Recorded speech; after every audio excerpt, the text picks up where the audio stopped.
Like, you feel me? Okay.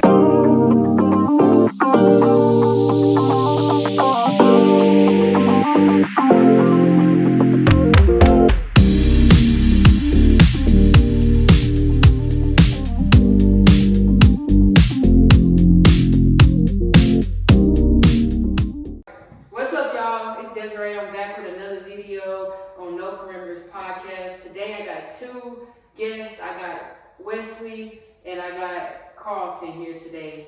So we just gonna come on here and just talk and just really do some bonding. I guess that's what we're doing today. Let's do it. Alright, let's get to it. No Purpose Podcast, y'all heard it. Subscribe, like, comment. Make sure y'all tap in. Yes, tap in. So what's been going on in your life here lately? Whew, it's a mess right now. I feel like I'm starting my new year off, not necessarily behind, but you know, when you're trying to put your foot forward and all the different plans and things you want to do, it can get a little blurry. So I feel like that's kind of where I'm at with it. Just trying to make different things happen. Step into some new avenues that could, you know, open up some opportunities for me and other people. Carlton said he need an assistant. I am looking for an assistant. What's the job roles? Well, first of all, wait, hold up. First of all, let's tell people who you are, you know, because it's like, why would I go be your assistant? I don't even know who this dude is. You're right. So I'm Carlton Schultz Jr. I go by Carl, CJ, whatever you might know me as. I am a community enthusiast, you know. I like to call myself a philanthropist. I work in the community. I have a nonprofit organization, Views Organization Incorporated. We work with the youth and try to create opportunities that empower them and show them different resources around the city of Little Rock and beyond. So that's basically who I am to the community. And then just in my regular everyday life, I work at Simmons Bank. I'm a small relationship business banker over there. So that's what I do there. And outside of that, I got the food truck that I kind of got my hands in, Wings Express. It's a company that I kind of help, you know, get going and get built up. Shout out to my guys, Stephon Petty and Derek Blake on that one. And yeah, I just need help organizing. And then outside of that, I'm just kind of connector, you know, to the different avenues for people. So I'm like a social networking, like just, I don't even know what to call it exactly. All over the place. Just shit, kind of all over the place. Like my phone ring 100 times a day, and I don't know what it's gonna be about. I just answer and roll with the punches and try to connect the dots where I can. The plug. The connect. We don't want The to plug go to jail for life. You feel me? The connect. Okay, You feel me? that's what's up. So we got you, then we got somebody, Wesley, you somewhat similar. You got a lot going on for yourself as well. You got a lot. He needs an assistant too. I'm his assistant, okay? Like, but yeah, wait. Tell me a little bit. Just I'm Wesley. Yeah, I do. It just depends on the day for real. Do music every day, but then you just never know. Like I might do some campaign work. I'm gonna help somebody, you know, with a book project. So it just really depends. Like kind of like what Carl was saying. Like if my phone ring, if I answer it, you never know who's on the other line and what they're gonna talk about. So it's always an active adventure. And I'm always learning, so that's why I like it, because you just never know the conversations you're gonna meet, the pettiness you might hear on the other line, the gossip, the tea, but just the information in general. It's always good to be in the know. So Yeah, that's real. How does it feel to be like that from both of y'all? Like, how does it feel? Like you never know what's gonna come across your phone, and then also being that person that people can actually call on to make something happen. Most days, I mean, I kind of grew immune to it.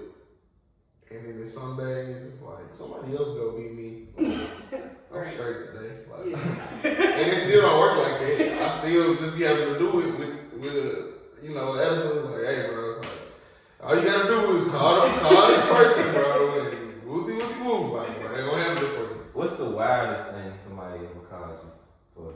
I will not incriminate myself on this podcast. Shout out no parameters. It gotta be a perimeter somewhere.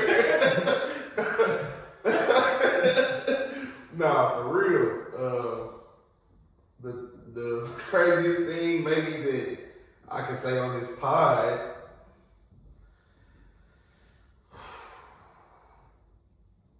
Oh, it's so much stuff, y'all. Okay, how about this? Let's rephrase It's so it. much stuff. The most recent, craziest thing you encountered. Somebody needed, which I mean, I had about 30 outlets, but it was really the turnaround time that was crazy. Mm-hmm. Like they called me like 2 in the morning, like, hey bro, I need to, like you still got the plug on flights. I'm like, when you trying to leave? They like, tomorrow, like before noon. I'm like, tomorrow before noon? I'm looking at my phone, like, bro, it's 12. What are you talking You're about? almost there, right? And you feel me? And they also needed like the hotel and the rental plug as well. I'm like, come on, That's bro. a Like, lot. yeah, like you asked me for a lot. Yeah. You know what I'm saying? And I don't know, I kind of took it as a challenge though to try to make things happen in like turnaround time. And sometimes I do it and not even try to do it. Like that's a time where I'm like, can I really do this? I'm like, yeah, you can do anything. Like, that's what I tell myself, but that's just how I was feeling at that moment. But you catch me at the wrong moment. It's never a wrong moment. I need to learn how to say no, y'all. That's what I'm working on in 2026.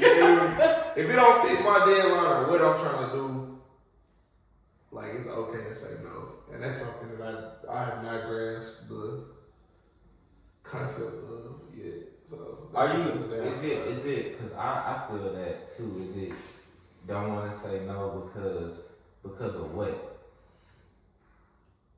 I feel like I feel obligated because I can. I know I can do it. And like knowing that I can for somebody else and not doing it, even though I know I can, is something about that just, I don't know, unfulfilling for me. Like, so that's something I'm trying to grow out of. Like, it's okay to say no. Like, Yeah, I struggle with that too. I be trying. For me, I think in my brain, I think about. I be like, I kind of see it low key as a challenge, but also, it's like I always want to be a hero for somebody, you know. And I think that's my ego more than anything. Just not saying no. It's not about me being a good person or anything. It's just me wanting people to praise me for being able to do something like that for them. You know, like if it's, especially if it's a outrageous ask, I think that it'd be like, oh, okay, yeah, if I do this for them, like I'll be a hero in their eyes, you know. And I don't know where that comes from. Maybe there's some childhood stuff I need to deal with, but definitely saying no is a challenge for me as well. So, but I don't think you have that problem. What, saying no? Yeah. See, me, I ghost. I just fall off. Like that. Into the wind. The hash nigga / nigga. Yeah, like I didn't get in situations where, cause for a while I wasn't saying no to anything. So it was like call Winston, he get it done. Call Winston, he get it done. Then you look up and they got you on all these different things, and it's a role, it's a position, and a lot of people feel good because you know I got a position next to my name. But now you didn't ask me if I was gonna do that this time. You just signed me up for some stuff. So now I'm like, you speaking for me because I can do it. You know what I'm saying? You didn't ask me, was I available or nothing like that. So it got to a point where I was just like, nah.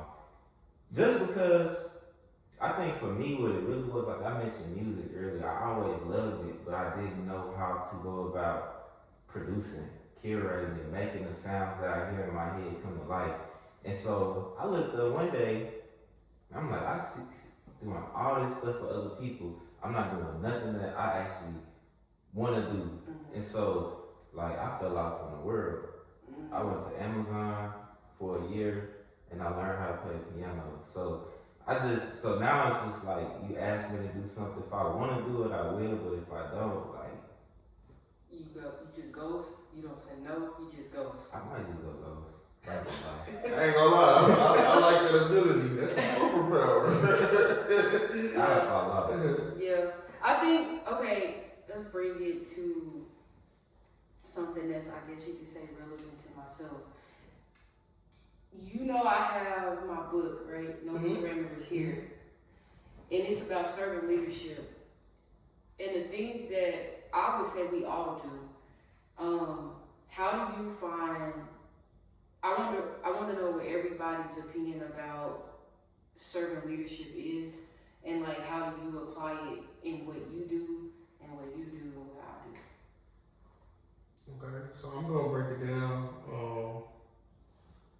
just from a leadership standpoint and perspective. I'm comfortable in leadership roles, and I think people that aren't comfortable in leadership roles should stretch themselves and challenge themselves, because it's gonna be a point in time, somewhere, somehow, some way, that you're gonna be in the position of a leader. They could be your boss and your assistant manager out. You know, it could be something as simple as that. It could be as simple as parenting. You know, one day you're gonna have to lead, so I feel like you have to stretch yourself to realize what your strengths and weaknesses are as a leader. And honestly, those weaknesses are really just opportunities to grow, you know, and you have to challenge yourself and be comfortable being the person that has to make the decision, especially as an adult in the world that we live in. Like your parents can't think for you, nobody really can think for you. Like they can support you, you know, but I don't think that they can think for you. So I just think being a leader, you have to be willing to fail first and foremost, honestly. So that's just leadership itself. And I'm just speaking on the leadership piece versus the, you know, servant leadership. And I'm going to spin back to the actual question. But that's a quality that I think the leaders should have. Another quality I think that leaders have to have, like, it's just no question, is like you have to have some type of work ethic. Like y'all ever had like a manager or a boss that like really sit back and won't do nothing? Like literally just, hey, you go there, you do this, you do that. Like, I think you gotta lead from the front. Like people are way more willing to buy into what you're doing, what you're selling, what you need to be done, if they see you come lead from the front. And I like for my people to know that I'm working beside them, not above them. You know, I'm not working above you looking down. Like we all working here. I may be the one that has to make the ultimate decision. I may be the one that has to tell this person do this person do that. But all in all, like, we are all on the same playing field. I think sports kind of connected and helped with it a lot too.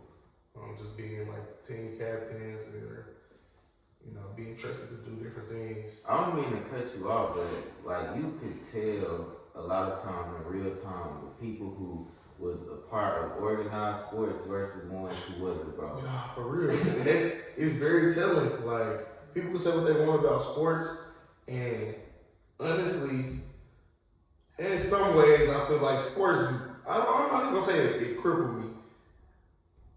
I think I did everything I could do possibly with sports, you know what I'm saying? I think I took it as far as I could. Like I was thinking about life outside of sports while I was still playing. You know, a lot of people don't do that, and that's where a lot of people feel like sports is like you just running down an empty hallway, you know? Like, you know, like all of y'all ain't gonna make it. None of y'all really gonna make it, which is honestly the truth. That's bad. And that's true. Like, they bro. Get stuck in that too. Yes, bro. They like, get stuck in you that. You do. And I'm glad that I didn't, like my junior year of high school, I'm like, that league over. Like, people that was made to go to, people that was going to the league was really made to go to the league. You have a couple people that slip through the cracks, but they were born to do that. Like, it's nothing you really can say. Like, it's like either you are one of those guys or you're not. Like, and you have some hard workers that can push themselves and make it, but for the most part, like a lot of it is just God-given ability. That's where they were destined to be. Like, and the quicker I understood that in the 11th grade, for me, but for some people, it was their senior year playing in college. Nah, some people it's 34. Oh, for real. No, it is. I can't help but laugh, but nah, it really is. Like, and it's nothing wrong with it. You know, we all love it, but that's kind of always been my. Cause I am bright. Don't get it wrong, but I'm not the smartest person in the world. But I live next door to reality, bro. Like me and reality is roommates. You know what I'm saying? Like I try to stay as close as I can with reality at all times. Like, and that's nothing about self doubt or nothing. It's just like you have to be, yeah. So being aware is one of the best things to do. I know you asked us the question, but you talking some good stuff. What's the balance between reality and having a dream and pursuing it? There are no limitations, no parameters. Yeah. There are no parameters on dreams. Like you literally can do whatever you want to do. You know what I'm saying? And I feel like dreams defy reality. And I just think that's how big and how stretched out that thought is, or those words that I just said, like dreams defy reality. Like it's up to you what that limit looks like, what that limit is. Now with sports it's a little different. You know what I'm saying? But if you really believe, and I just feel like not even just everybody like to say, just put in the work. Like I feel like you have to have, everybody has some type of inspo. You know what I'm saying? Or it might not be somebody you necessarily want to be like, but the people that are making this work, the people that are doing this, what are they doing? And what are they doing that I am willing to do? It may be some things, now I ain't gonna lie, I'm not, fame and glory and money, like it's not worth everything. And some of the people that did the stuff that they did to get there, you know what I'm saying, they went in the righteous path. But I feel like you have to still, you can't just say, oh, they did that to get there. Like, I ain't watching them. You can't do that. You still have to dissect, because there are other things that person did. It wasn't just, you know, whatever the bad thing is. So you can learn something from everybody. Like, everybody, you can literally learn something from. And it might be what they did wrong, but you can't just, people get thrown to the trash for like the things that they do wrong, but you still have to like, I really be wanting to know, like, what was the logic behind making this wrong decision? Okay, this person made that wrong decision, but before they made that wrong decision, what was it that made this person great?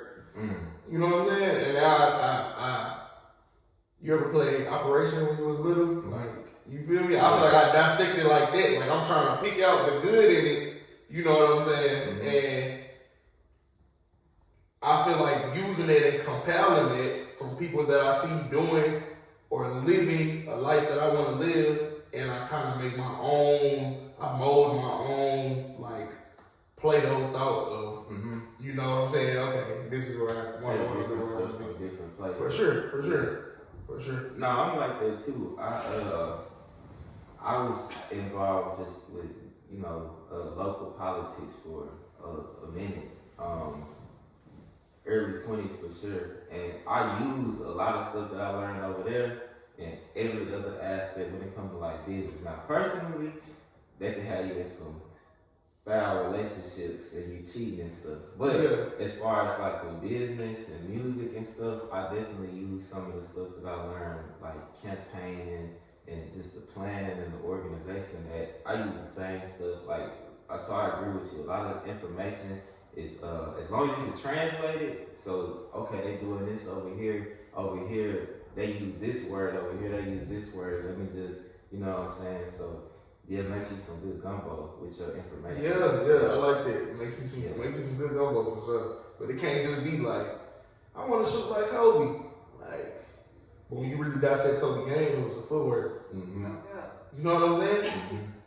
He was always just in a base position. His footwork was amazing. Like, you know what I'm saying? So it's like when you break stuff down, it's cool to just see the glitz, glamour, and glory of it. The jumper going in, him hitting the game on the shot, him scoring 81. Yeah. That's cool to see, but like, and even when you looking at the work, you're just like, dang, he made 100 shots in a row.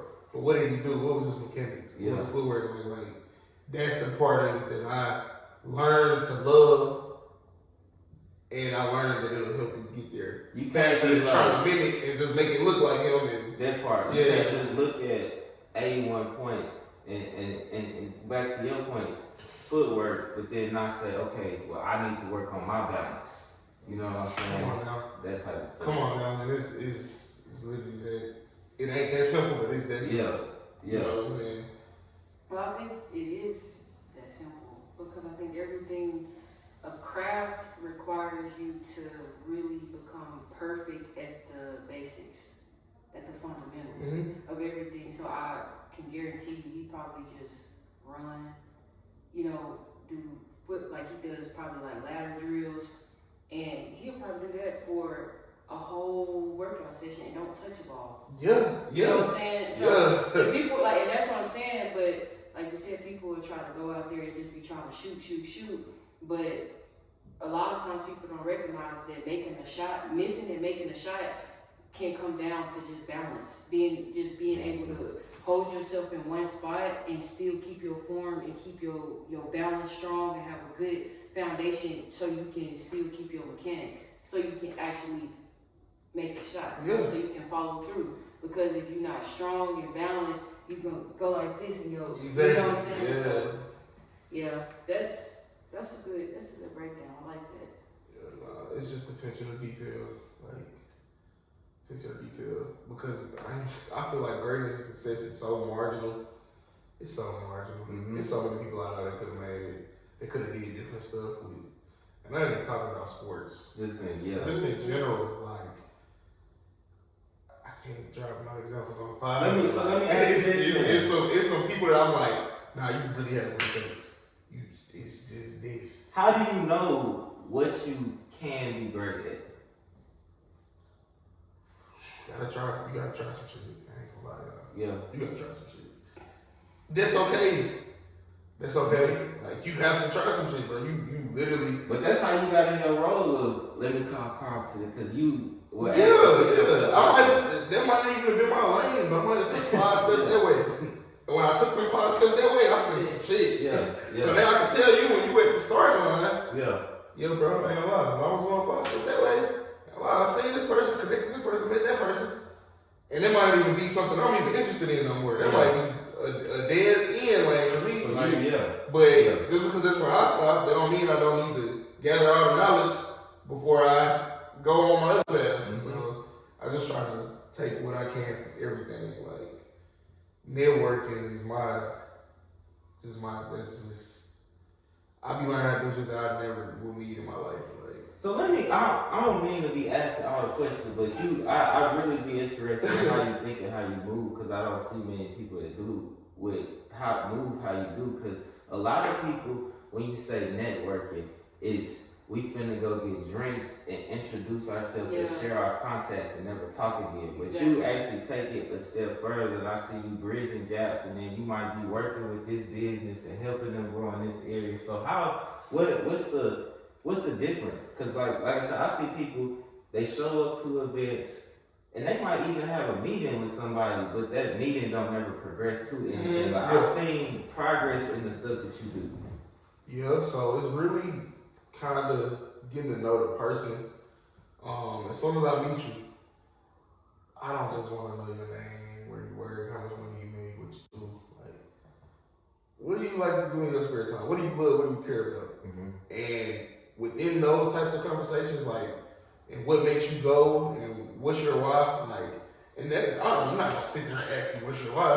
What do you care about? What do you do? Like, you know what I'm saying? I'm just gonna ask open-ended questions that open into conversations that allow you to talk immediately. I just want to be on the receiving end.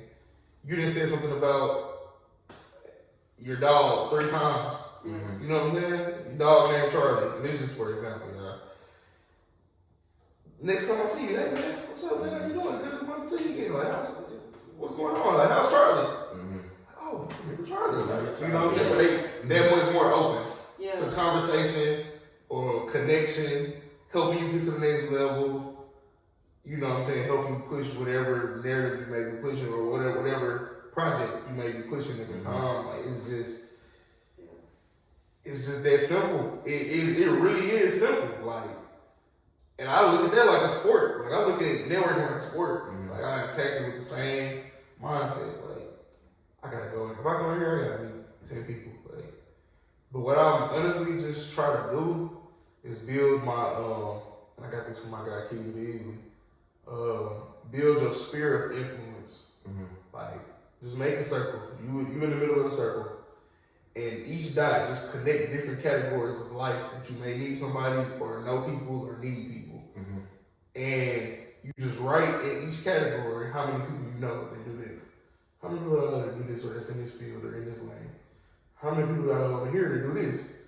You know what I'm saying? And that kind of helps you just connect your dots and know. So now when I'm starting a project or trying to get the community to come together, trying to get the city behind me, you know what I'm saying? I could just look on the chart and say, okay, when it comes to politics, when it comes to this, when it comes to community engagement, you know, when it comes to parks and recreation, like anything I may need, any resource I may need, I could just go to that chart and instead of trying to think like, who I know that do this? You know what I'm saying? Just off the top. Yeah. I would love to ask you that question. Because I do something similar to what you do, but I have it in my mental. But were you saying you're going to physically write it out versus holding it in your mind? It's a challenge, and it helped me. So you have it. So you have it written. Like a spirit of influence, yeah. You have it written down. Okay. I do. Like kind of a family tree or what? It ain't as organized as I want it to be, but it's there, and I know how to find what I'm looking for. Like it might just the circle might just say social. You know what I'm saying? I just be popping out, trying to bring people out. You know what I'm saying? Or trying to get some people to come out to an event that you have, or you know what I'm saying? I know who I can call on. You know what I'm saying? They know that I won't just send them anywhere. You know, it's gonna be a good vibe, good time, and people are just willing to come out. Like, no, that's real. But I feel like now, especially socially, I feel like I can almost pick my circle within a circle. Like, I know if I call them, they'll pull up, but I kind of on these other people I know. They do the same thing. I'm on this vibe instead of this vibe, so let me call this group of people. Like, let me call them when I'm trying to really go be social. Like, I'm trying to be fake social. I want to be out, but I want it to be an intimate vibe.